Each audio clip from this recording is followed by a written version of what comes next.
On July 2nd, 2021, 22-year-old Gabby Petito and her fiancé, 23-year-old Brian Laundrie, embarked on a cross-country trip. They appeared to be the perfect couple when they set out to see the country and attempt to become social media influencers.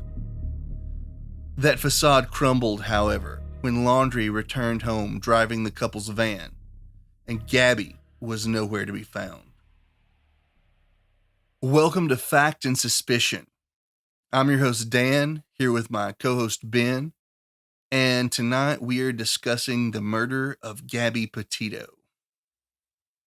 So this is a case I assume most of our listeners are familiar with, though, I don't think most people know every detail about it. I thought it would be a good time to put together like an Everything We Know episode about this case.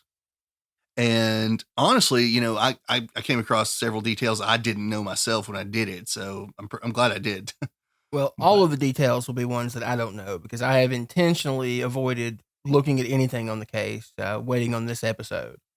So, Well, I couldn't do that. I was following this pretty closely there when, obviously when most of the world was, but yeah, there were still things I didn't know. But let's go ahead and get started.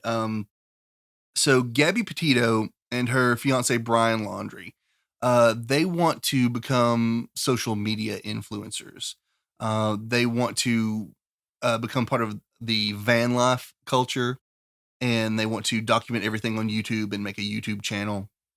And, I guess most people know this if they follow the case, but van life is basically where you just live out of a van and travel, anywhere you want to, basically. They would camp in tents or they'd stay in the van some nights, stuff like that. But, I'm not saying they didn't stay in hotels, but, avoid that as much as you can. Right. so they're like van hobos. Yeah, kind of like, it's a big thing these days though. Van life is, it's not exactly like, Chris Farley living in a van down by the river. Right. But, it's more sophisticated than that. You've got to keep up your appearances and everything, but it's a big thing right now. And they had actually done a cross country trip in their car at some point and decided they wanted to do this.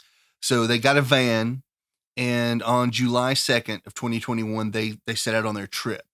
And they're just, they're driving around to different states, going to different national parks, places like that. And they're documenting it on Instagram. They're taking videos for their YouTube channel. Now, actually, that YouTube channel only has one video on it. And it's their intro video. But there's several Instagram posts.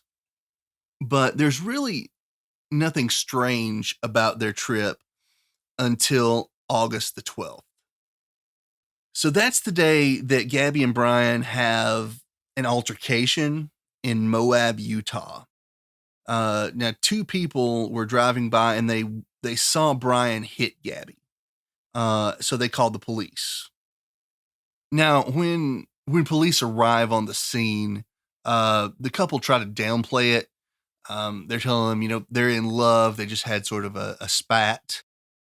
But, the police do confront them with the fact that a witness had seen Brian hitting Gabby. Now, Brian was really calm when he was explaining the situation. And he said, it wasn't as big a deal as it seemed to be. Gabby, though, she was very upset. She was almost hysterical talking to the police. But she was saying that, Brian did hit her, but she said that she hit him first. And that they shouldn't arrest Brian. She didn't want them to do anything to Brian. And, obviously, now everyone criticizes the police about this incident. Everyone says, if the police had done something, they'd arrested Brian, then this wouldn't have happened, right?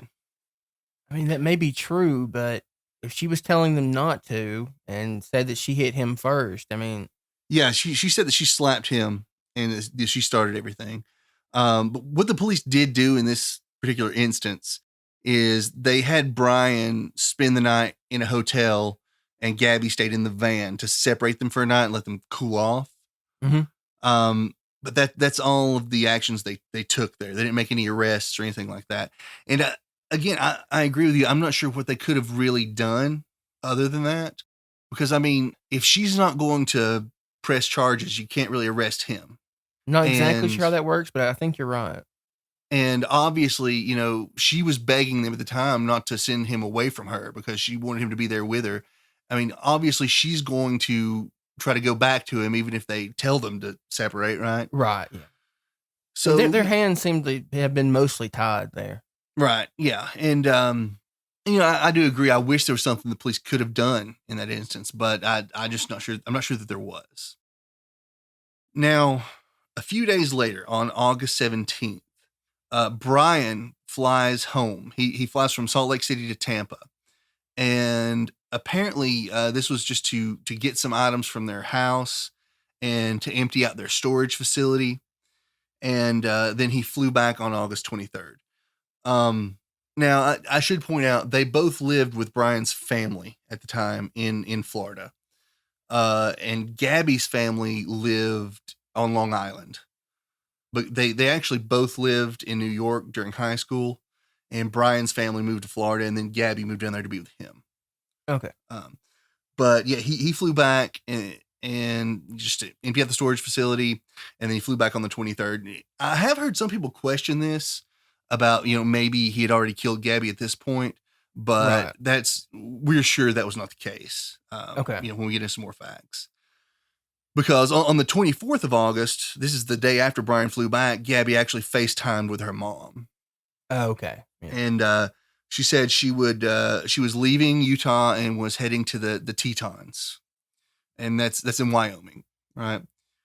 Now, we have a timeline of Gabby's last few days here. On the 25th of August, she was texting with her mom. And that's also the day she made her last Instagram post. Mm-hmm. Which some people say was a little strange because she was holding a little, it looked like a little maybe crochet pumpkin, and it said something about Happy Halloween. But I think she was just joking around because she'd found this little crochet pumpkin, right? Some people thought, oh, maybe it's her, you know, trying to say she was in trouble by doing something strange, but I don't really read that from it. Yeah, that does seem like a bit of a stretch. Now, on the 27th of August, she's doing some more texting with her mom. And again, this is just texting, but if we can believe eyewitness reports, she's definitely still alive on this day. That's not someone else texting, you know, with her mom. Okay. A woman named Nina Angelo claims that she saw Petito and Laundrie fighting in a restaurant in Jackson Hole on the 27th. It was a restaurant called the Mary Piglet, and she remembered it was the 27th because she remembered it being on their first day in Jackson Hole, vacationing. And she said that Laundrie was very angry. He was screaming at a hostess, and that Gabby was in tears and apologizing for him. Did he have anger management problems in general? Nothing that we know of, no. In the past. I mean, obviously it seems like he did with Gabby here though, because we have an incident of him, you know, having hit her in front of people, slapped her around, and then, you know, all this yelling inside the restaurant in Jackson Hole. That's really erratic behavior. It is. Yeah. Now the last text that Gabby sent, or Gabby's phone sent, was on August 30th.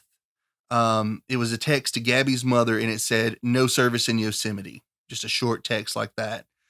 And just giving her a heads up. Well, that she wouldn't be in contact, or did they think that was a lot of people think that was probably Brian that sent that text. Yeah. So she could already be dead by this point. They think she was likely already dead.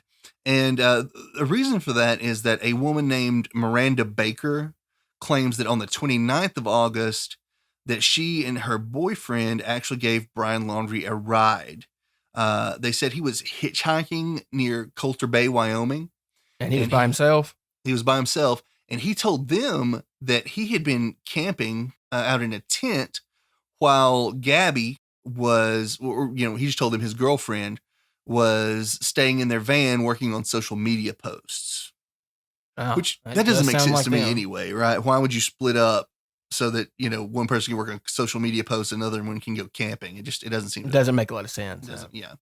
So, it's thought that it's likely she was already dead when that text went to her mother. Also, because they didn't go to Yosemite. Oh, okay. Yeah, that'll do it. Now, September 1st is when Brian Laundrie returns back to his family home in Northport, Florida. And He he's just goes driving. home? Yeah, he drove the van home. But Gabby's not with him. And I don't know what his family said to him about where is Gabby. You would think they'd be concerned because Gabby lived in their home with them for a couple years. I mean, a person is missing. Right. I don't know if he told them that Gabby's still out there in Wyoming. I don't know how she would have been without the van. I don't know what happened, but So we don't know what story that he told them. No idea. We do know, however, that on September 6th, the Laundrie family just goes camping together, which it would seem like they're not concerned about anything when they go camping. I don't know. That's bizarre. Yeah. And, all the while, the Petito family has not been able to get a hold of Gabby since the 30th of August. And they're used to talking to her. They're concerned. They've attempted to contact Brian and his family, and they're basically just not answering the phone. Does that seem to be deliberate in hindsight? Definitely seems to be. Gabby was reported missing on September 11th. And once they report her missing, the police go to the Laundrie home to, ask the family, ask Brian what's going on, if they know anything about Gabby. Well, when they go to their home, the family basically just gives the police the contact information for their attorney. That's troubling. It's very troubling, right? Because they're already lawyered up waiting on the police to get there. Yeah. So it seems that they know something has happened.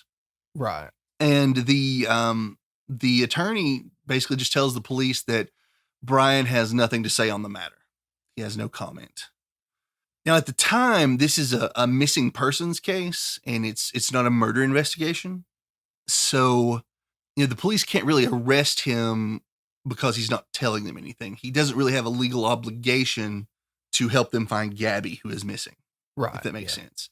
Now, even though it's obvious that he has done something with her. It seems to be very obvious because he won't say anything. He's quiet about it. They have no way to force him to divulge that. So right, and at this point, the case starts getting posted on social media. That this missing person, Gabby Petito, that she was trying to be an influencer. This is one of our own. It's mostly the family. Well, it's some social media true crime people picked it up and spread it, right? Okay. And that's it really just sort of caught like wildfire. And went all across social media, and suddenly this is national news. And obviously, with that becomes a lot of pressure on Brian and his family to give some information to talk, right?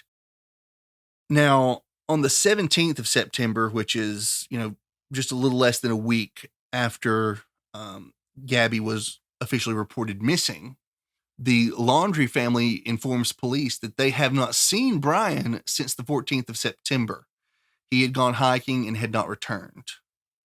So at this point, you have a search going on, all around the Tetons and wherever, they've been looking for Gabby, but now they have to start searching for Brian as well because he's gone missing, and, they need him. They need answers from him, right?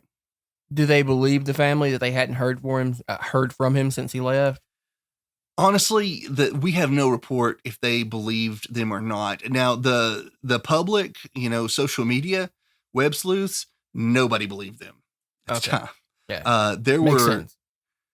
there were people that had some, they had accessed some satellite shots of the Laundrie's home, and they saw what looked like a hand coming out from under one of their garden beds, and they thought that they had a bunker out there that Brian was hiding out in their backyard. Just all kinds of stuff. Everyone thought they were hiding him, aiding and abetting. Just they were trying to keep him hidden so he wouldn't get in trouble. Okay. You had all these people saying, oh, he's already in Mexico or Canada, right? Just everyone's assuming that they are protecting Brian. Now, Gabby's body was found on the 19th of September. And this is just 2 days after the Laundrie family has said that Brian's missing. Her body is found in Teton County, Wyoming. And, obviously they can't identify her immediately, but she is identified very soon. And we find out from the medical examiner that she was strangled to death. Now, obviously, this seems to be a crime of passion with her being strangled to death. Yeah. Brian is the number one murder suspect. Not surprising, given the circumstances. And now police really need to find Brian. So the manhunt for Brian intensifies. Something very interesting about how they actually found Gabby's body is that when this case blew up all over social media, there were pictures of their van all over the place, right? And another couple from Florida see these pictures, and they remember seeing that van on the side of the road one day as they were driving around in the Tetons. And they remembered it because they saw that it had a Florida tag, and they pulled over and wanted to, say hi to these other campers, right? Mm-hmm. But there was no one in the van. It was all shut up and dark. So they went on about their business. So this could have been around the time of the murder then? Well, it seems to definitely have been, because they reported that and where that incident was, and police searched that area, and that's where they found Gabby's body. Oh, okay. So that seems to be when, around the time the murder was occurring. Or had occurred, and maybe it had occurred somewhere else and he was hiding the body. We don't know for sure.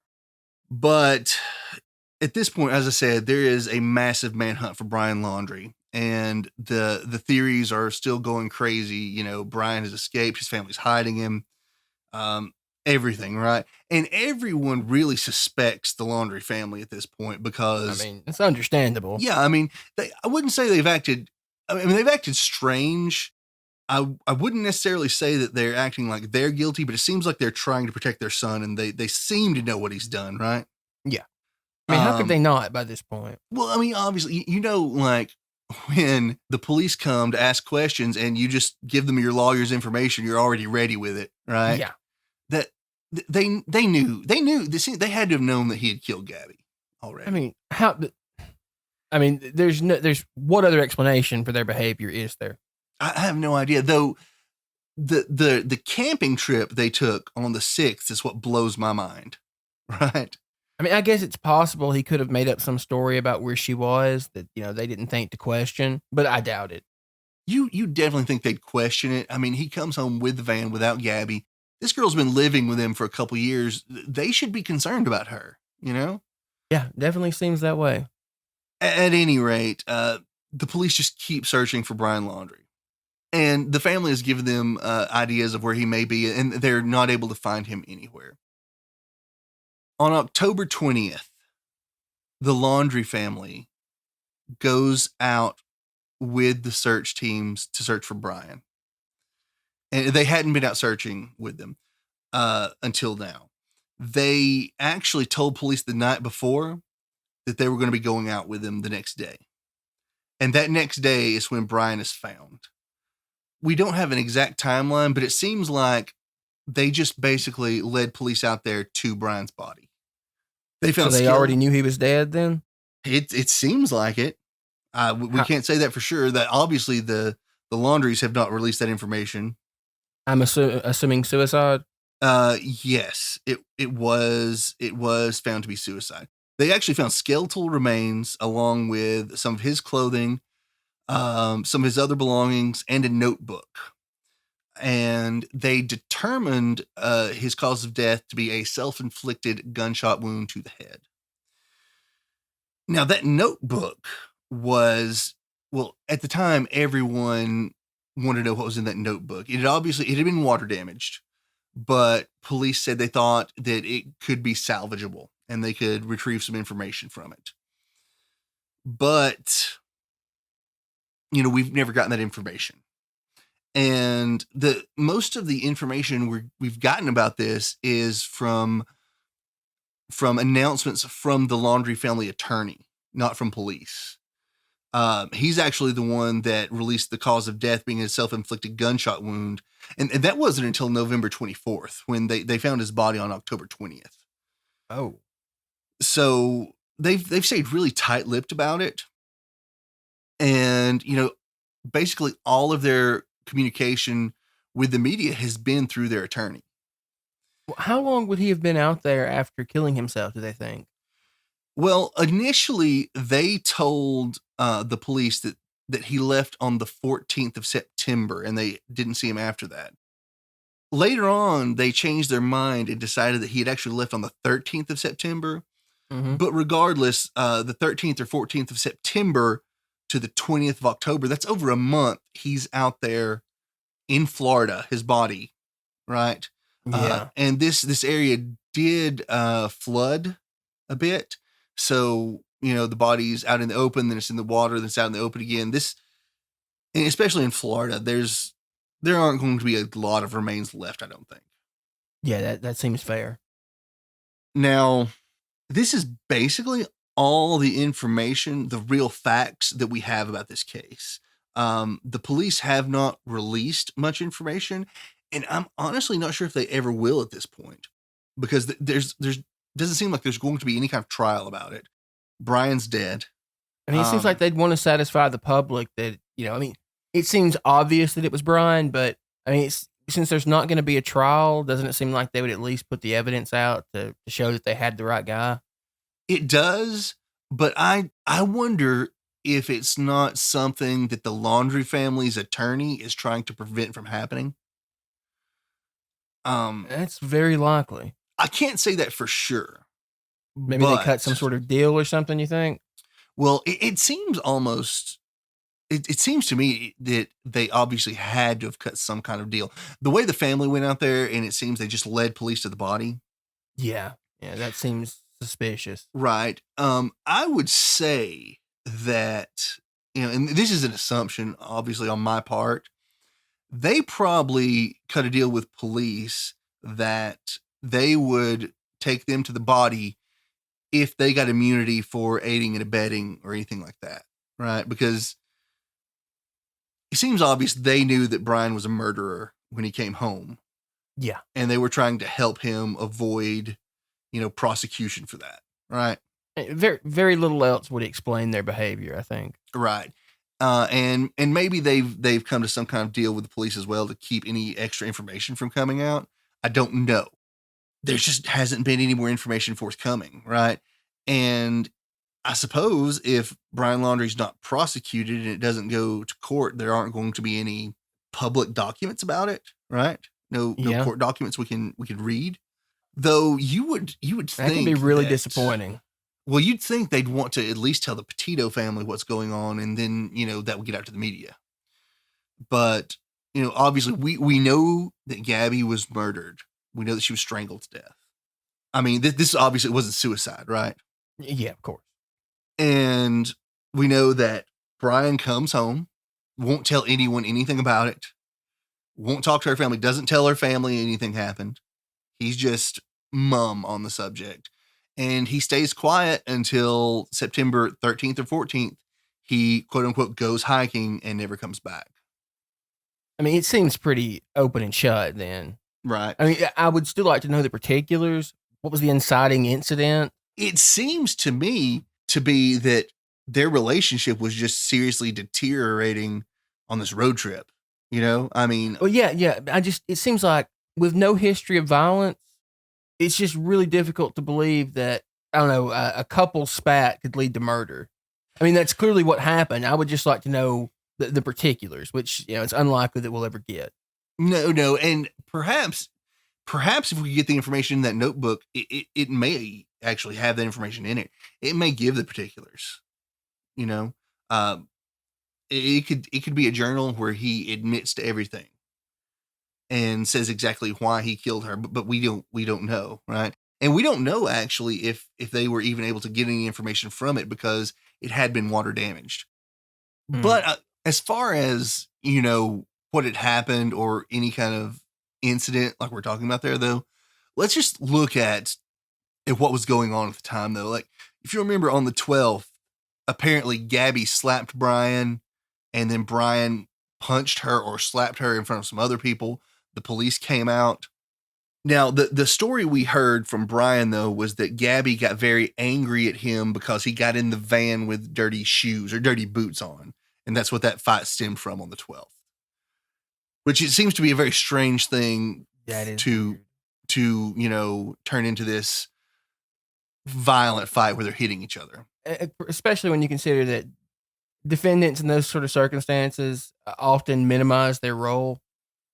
I should probably say guilty parties in this case. Right. Yeah. So we may never know what the reality of that argument was. And it seemed that Gabby was really trying to defend Brian. She may not have even slapped him. She may have just said that to keep him from going to jail. Right. I mean, it's not uncommon for abuse victims to defend their abusers. I mean, if you listen to the audio of it, which I've heard a lot of podcasts just play like 10 or 15 minutes of that audio just to fill time because there's not that many facts in this case, Right. But I don't want us to do that because it's kind of hard to understand it. But if you listen to it, and it's all over YouTube, it seems like she's just desperate to not be separated from Brian. And she's willing to do or say anything to keep that from happening. But remember, it's just 5 days after that when Brian flies back home to Florida without Gabby. And she appears to still be alive at this point. Yeah, she was definitely still alive at this point. But, that's, as he claimed to his family at the time, that was just to, get some stuff they needed to empty out the storage facility. They wanted to get rid of that bill. But maybe that's really just so they'd have some time apart because they are fighting so badly. That's definitely possible. I mean, it does seem like a strange trip home. Could that not have waited? Yeah, I would think so. It doesn't seem like something particularly urgent.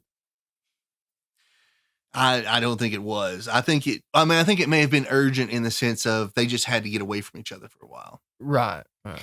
And then, he flies back on the 23rd.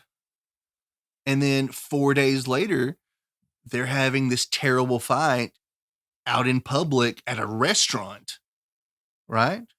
Oh, this is when she was apologizing to the staff for him? Yeah. He's screaming at the hostess, according to the lady that witnessed it. Do we know if he was drunk or anything at the time? We don't know. I mean, there's no real way to know that though, right? Well, I just didn't know if maybe any of the witnesses saw him drinking at the time. And I don't have that information at all. No one has come forth and said that he was drunk. Okay. I would say that it's possible, but if you look at this though, like you're seeing some real rage from Brian at this point. Yeah, it definitely seems like it. And it seems like I'd say his mental state is getting worse. It's deteriorating as the time goes on here. And obviously they're not getting along. We don't know exactly why. It's possible they're having some money issues as well during their trip because they are paying for everything together. Mm-hmm. And he did say that when he was emptying out that storage facility, they wanted to eliminate that bill, right? To save on some money. Now I can't say that money is the heart of their issues at all. I don't know that. It could be something else completely. It could definitely be a contributing factor. Yeah. And as I said, he's just, this seems like real rage issues he's having right here. And it's 3 days later when that text that Gabby, supposedly sent to her mom that said no service in Yosemite, right? That was just 3 days after that. It's expected that he probably killed her, on the 29th, and that fight was on the 27th. Oh. Or maybe he buried her, right, on the 29th. He may have killed her on the 28th. Sometime in that window, though. Sometime in that window. It was sometime between the 27th and the 29th that he killed her. If these eyewitness reports can be believed, right? And they seem pretty reliable from what you said, because they had information that seems to be specific to them. Right. And the medical examiner, he did think that it had been roughly 2 to 3 weeks since Gabby's body was found, or since she had been killed when her body was found. and her body was found on the 19th of September. Right. So 3 weeks would be very close to that 29th of August. Yeah, that seems pretty reliable then. Yeah. So yeah, I don't know if we'll ever know what happened unless maybe we get that notebook or the Laundrie family comes forward and tells, if he told them anything and they let us know. The latter, I think, is very unlikely because if they were to come out and tell this story that they had told him, they are implicating themselves. And even if they have immunity, they're implicating themselves in the eyes of the public, and they're just going to get even more hate from everyone at that point. Right. And they probably have it coming, but yeah. Yeah. So unless police release some information, maybe something they got from the notebook, I don't think we'll ever get the full story on this one. I hate that for a family, that they're at the mercy of the family of the guy who murdered their daughter. I completely agree, though. I will say, I hope that even if we don't get that information, maybe police will pass that information on to them, to the family. Yeah. And they can get some closure. Right. Though, I mean, if I was them and they told me that, I would put it all over the internet. I would leak that everywhere, because I would want everyone to know how guilty he was. Right. Yeah, exactly. But as I said, this one is more of we have less sort of a mystery with this one. I mean, it is a mystery what happened, but basically we just have some facts to go over. And that's pretty much all the facts as far as this case goes. Now, this was a shorter episode and we hope you enjoyed it, but I do want to put in a tease for our upcoming episode. It's a really interesting case. It's decades old. Easily the most recommended case we've had. Several emails. Well, years ago, Amy Mihaljevic was murdered, and this has been a mystery since the late 80s. However, just this year, new details have emerged. And I think that's really exciting when a case that cold has a person of interest, right? Yeah. 30 years later. So I'm looking forward to discussing that one next week.